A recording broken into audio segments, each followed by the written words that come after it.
Hi friends, welcome to my channel study with Ranjan.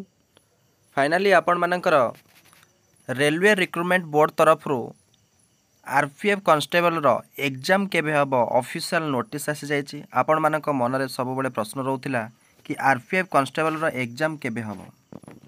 तो आसंतो जानिबा यार exam केबे हबो, आपण माने केबे एडमिट कार्ड डाउनलोड करि परिबे, कंप्लीट डिटेल्स आसंतो जानिबा। दया करी वीडियो को शेष जाय देखिबे।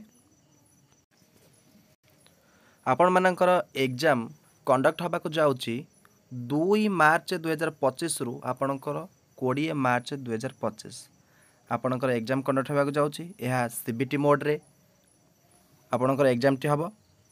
आपण माने केबे आपण मानकर एग्जाम सिटी एवं एग्जाम डेट जानि परिबे। आपणकर एग्जाम ठीक 10 दिन पूर्व, उदाहरण आपणकर लेट आपणकर मार्च 10 तारिख दिन मनकर आपणकर परीक्षा अछि, तो आपण माने मार्च 1 तारिख दिन आपण माने जानि परिबे आपणकर एग्जाम डेट एवं एग्जाम सिटी एवं आपण केबे एडमिट कार्ड डाउनलोड करिवे। ठीक एग्जाम रो 4 दिन पूर्व आपण माने आपण मानकर एडमिट कार्ड डाउनलोड करि परिबे।